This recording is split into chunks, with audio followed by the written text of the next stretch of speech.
We are no strangers to the Borderlands series here on Platinum Hunters. We have separate trophy guides for Borderlands 3, the game's 2 season passes, and the Platinum Trophy for the DLC that inspired this game, Tiny Tina's Assault on Dragon Keep. Side note, that video has become my most successful video on the channel, and I tip my bard's hat to you and all the people who came to the Platinum Hunters village and watched it. But all those episodes were in anticipation for this episode. And now we have to set out on another adventure. Tiny Tina's Wonderlands has come, and while I do think the game was impacted by the events of the last 2 years that YouTube doesn't really like us talking about, you know the one. Even with that, I still think the game delivers. It's still funny as hell, it's got great production, it's got a ton of stuff to do, and it's still faithfully Borderlands, which means the running and gunning are still as tight as Borderlands 3. As for the Platinum Trophy run, I'm very happy to report that this one is more challenging than the other Platinums that we have covered, which is a good thing because I felt Borderlands 3's trophy run was a bit sterile. The real battle comes from one particular part of the Platinum run that comes in the endgame. However, there is still one part of the trophy questing experience that I want to carry up to the peak of a fiery volcano and drop it into its smoldering lavas to cleanse the world of its evil. But as life would have it, one does not simply platinum Tiny Tina's Wonderlands. This is Platinum Hunters, the show where we take a look at everything it takes to get the Platinum Trophy and whether it's worth the effort to achieve it. I mentioned all of those videos off the top, and I've decided to make a playlist where you can check them all out if you're looking for some Borderlands content. And of course, don't forget to subscribe to the channel for more trophy guide videos just like this one, because you might just find your next Platinum Trophy.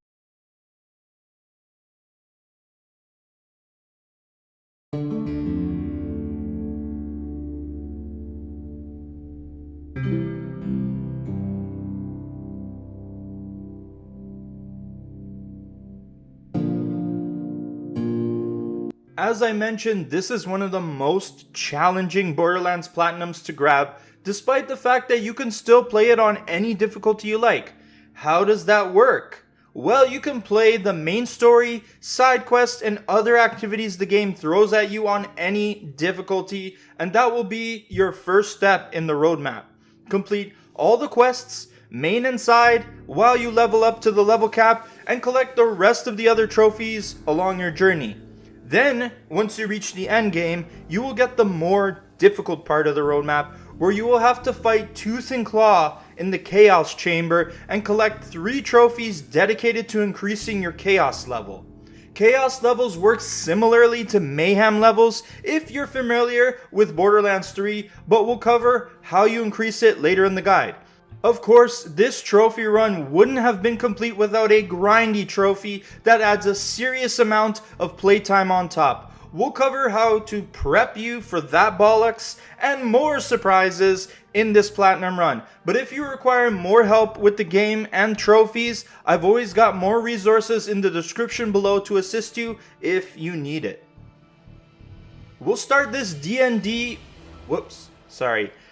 B&B campaign with the 10 unmissable story trophies that you will collect across your adventure to stop the Dragon Lord and rid the lands of the evil he has sown.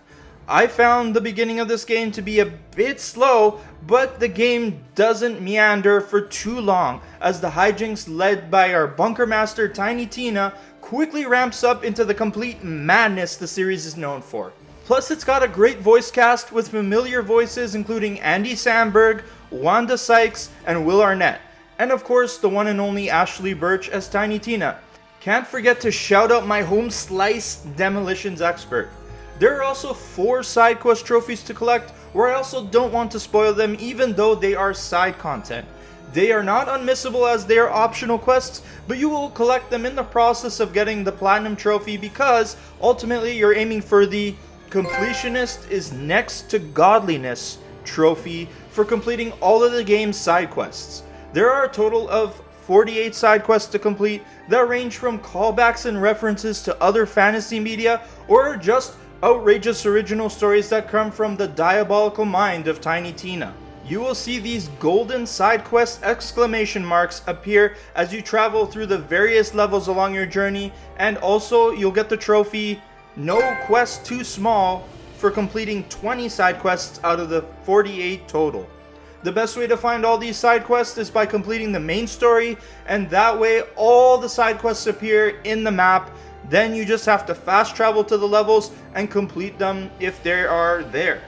Another place you'll find a bunch of side quests is in the Overworld. This is a first for the Borderlands series, as this game has an overworld that you can explore, which is actually a Bunkers and Badasses game board. Very, very flavorful. Also flavorful are those cheese puffs that have been dropped on the board. But back to business, you'll find side quests here too, and again by the end of the main story they will all pop up and you can complete them all freely. In the process of doing those overworld side quests, there are a few overworld trophies to collect.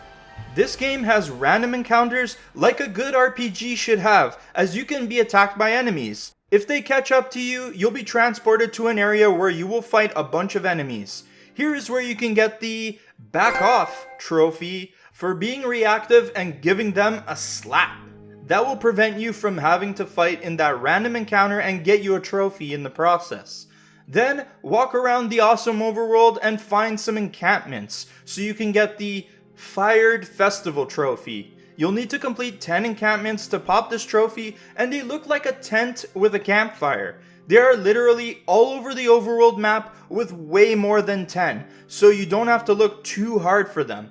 These encampments are similar to the enemy encounters where you get dropped into an arena and you essentially have to kill everything that moves.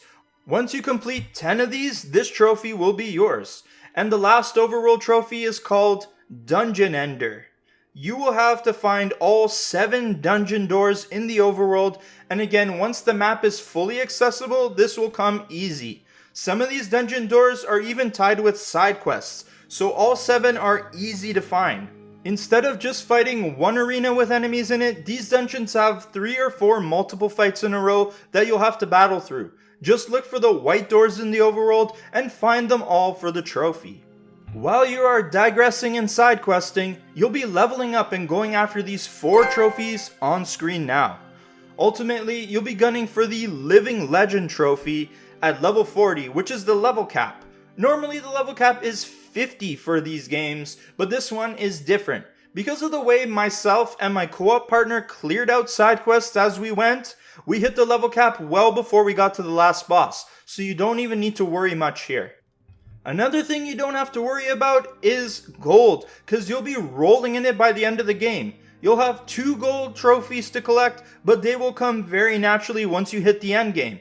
There's the Bursting Coffers trophy for having 100 million gold in your wallet at one time. And the other one is called Goldionaire for pocketing or pickpocketing 1 million gold. My thieves out there know what I'm talking about. It may not seem like you're getting a lot of money at first, but as you play, that will change. So holding that much money at once will be no problem. These next 2 trophies though, very much a problem. Very much. One thing you can spend all this coin on is inventory slots. And after upgrading them a few times, it really starts to get expensive. For the Mag of Holding trophy, you'll need to buy all the inventory slots for one type, so that can be any of the different gun ammos, upgrades, your backpack, lost loot, or bank slots, although bank slots are stupidly expensive. But for the Mule Character trophy, of course, the game is going to make you grind it out and have you buy all of the inventory slots. This trophy right here was the last one I popped before getting the plat. And it literally takes forever to get the sheer amount of gold you need for all these upgrades. By the time I finished every other trophy on the trophy list, I only had gathered about half the amount of gold needed to buy all of these inventory slots. In total, you'll need to spend over 300 million gold. Holy smokes. Have a heart. The main culprit is the bank slots that are more than half the amount of gold you need, which each time you upgrade them, the total gold for the next one just keeps rising. To begin to amass this crazy amount of money, you will need to pick up every piece of loot that drops for you over the course of your adventure and then keep selling them to the vending machines when your backpack is full. I recommend buying the backpack upgrades and the lost loot upgrades first, so you can maximize the amount of loot you can collect with each haul. The Chaos Chamber is also a great way to make money, as you will be rewarded handsomely with loot every time you complete a run. I'll talk about that more when we get to that part of the guide a little later on. All this will help you do it legit, but the grind is real for this trophy. Now, I'm not really one for putting exploits in my guides, but what I am for is saving copious amounts of time not spent on stupid grinding, so I've left a guide in the description on how you can use a duplication exploit to get you more gold faster. Otherwise, if you try to do this trophy legit, it's going to take a lot of time to get it. Expect to add a lot more time onto your full playthrough, and I recommend that you do this in the Chaos Chamber to get you the most amount of money for the least amount of time. Once you clear out all the inventory slots, no matter how you do it, this trophy will be yours. There are plenty of collectibles in this game to seek out, but when it comes to the trophies, the Platinum Run is very easygoing with this stuff. A great example of this is the trophy called They Haven't Invented Podcasts Yet, where you just have to collect one lore scroll. You heard that right, just one single lore scroll. There are multiple of these things per level and a whole bunch even in the overworld. This trophy is practically a free handout. However, the Luck Amok trophy is going to take finding a lot more of them, but it's still pretty easy to get this trophy in the grand scheme of things. You can find a ton of D20 dice literally everywhere, like most levels have 20 or 30 of these, but you'll need to roll enough of these until your loot luck is 3,000 or higher. When you roll a d20, not only will you receive loot, but the number you rolled will be added to your loot luck stat total. That sounds like it will take a long time and a lot of the dice to get to 3,000, but there are so many dice out there in the world that I got this about 2/3 into the game. Plus, you can activate the Shrine of RNG in the overworld to give your total a 25% boost. Then beating the main story literally gives you half the amount you need. So again, this collectible trophy is nothing to worry about.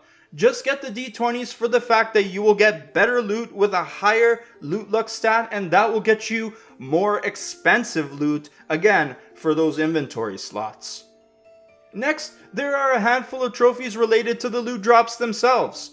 What would a Borderlands game be without cosmetics? This game is just loaded with them, and you can pick the Shop, Drop, and Roleplay trophy after you collect a piece of cosmetic loot and then redeem it. Simple trophy.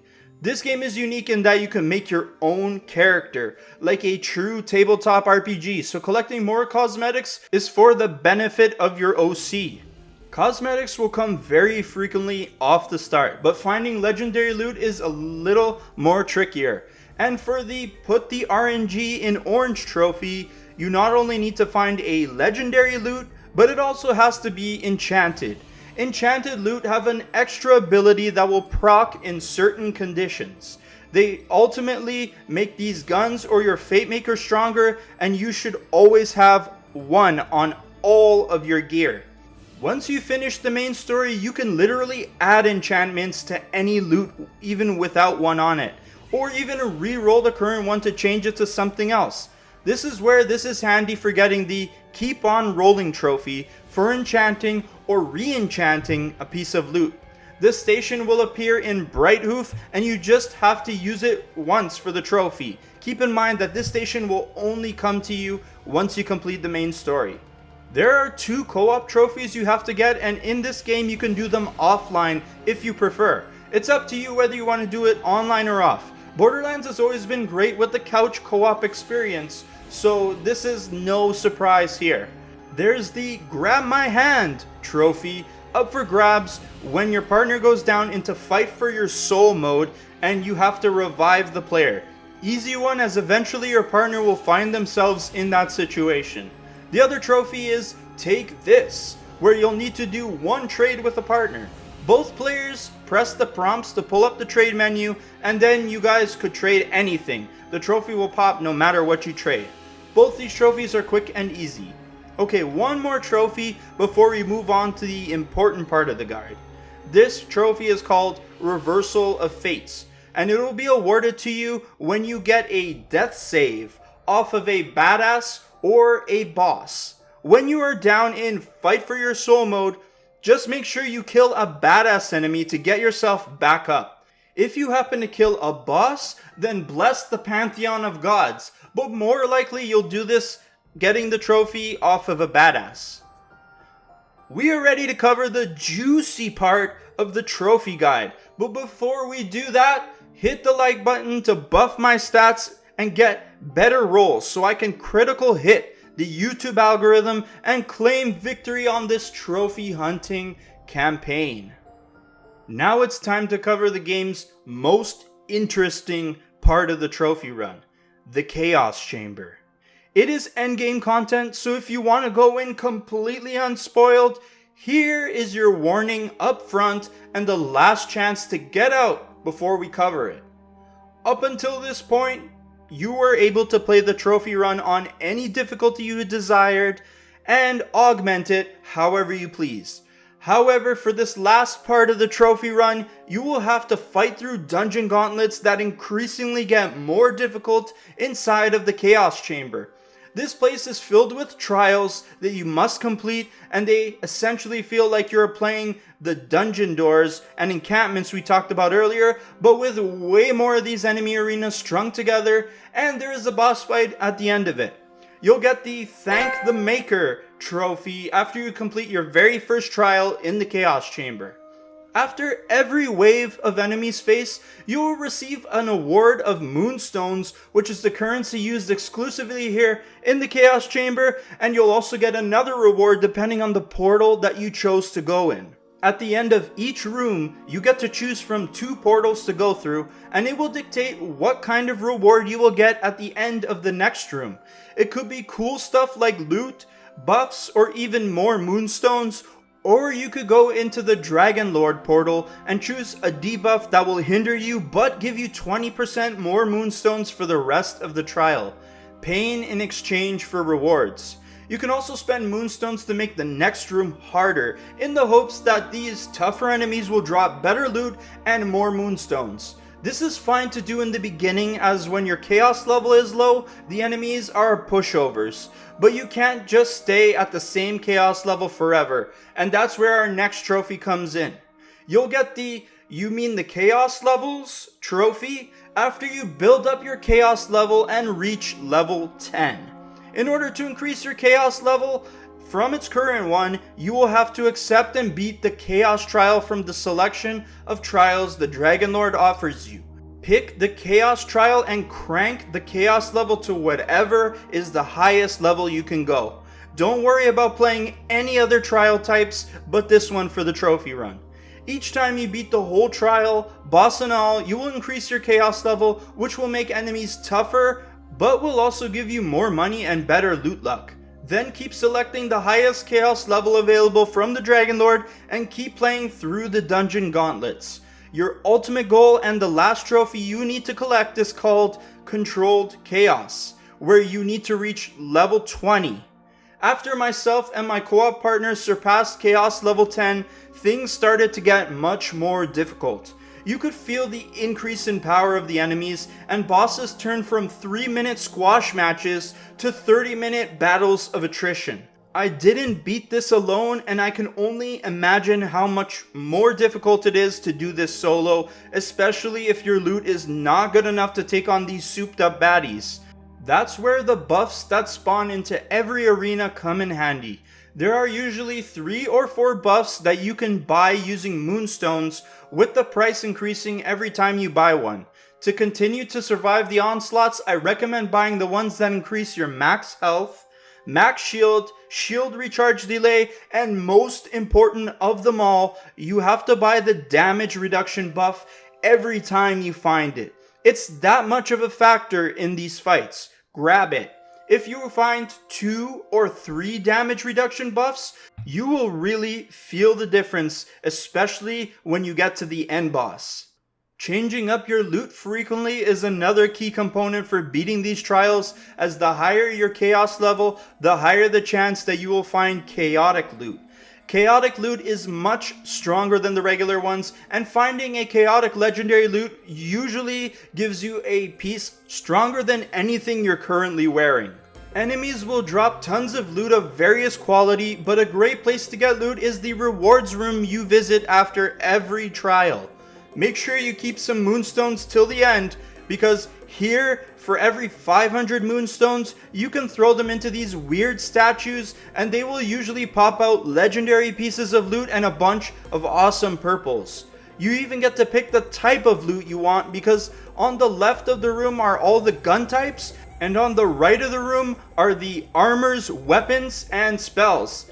This is how I found all my kick-ass gear that kept me beefy enough to take on the oppressing chaos trials, getting closer to the 20 mark. So with all these tips and all that I have said, use this arcane knowledge so you can slay everything in front of you on your way to getting the controlled chaos trophy. Also, play a co-op if you're struggling. It is much harder to do these chaos trials solo, as you don't have anybody to watch your back or revive you when things get crazy. Good luck, Fate Maker. You're going to need it. Alas, we have come to the end of our platinum journey. Our coffers are full of trophies, our adventurous spirit full of wonder and whimsy. We may be done for now, but Borderlands is a series that keeps on giving, and for sure we will see another entry at some point. So if you've bashed some goblins, gunned down a ton of coiled, got your medieval swag on, conquered a bunch of chaos trials, rolled for initiative, and collected all the trophies, congratulations!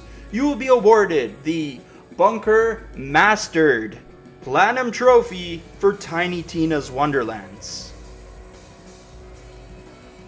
Psych! This adventure ain't over by a long shot. Borderlands series games have always had DLC and season passes that always deliver some excellent add-on content with amazing side adventures and all of our favorite characters in the series. This game's season pass is sadly not that. Not even close. Even the phrase, "this ain't it, Chief," isn't strong enough here. What is it? Well, it's the worst, most laziest content release this series has ever put out. Way worse than Season Pass 2. There's already been 2 of them released at the time of recording this episode, with Coiled Captors and Glutton's Gamble out now, and 2 more packs are still coming in the future. Honestly, it's going to take a Platinum Hunters New Game Plus episode or 2 to help you guys understand what the hell is going on with these releases, so be on the lookout for that. As well, if any other DLCs or add-on trophy sets get added to the game, I'll definitely cover them here on Platinum Hunters with their own episodes. But I hope they don't release any more. Please, the heroes need to rest if this is what you're delivering. Overall, I enjoyed getting the plat for this game and adding another Borderlands series plat to my collection. This also may be the toughest Borderlands plat to date. That's all due in part to the Chaos Chambers, which might be a little repetitive for some, but I didn't personally mind doing it because it put the 2 best aspects of the game up front and center, its gunplay and loot.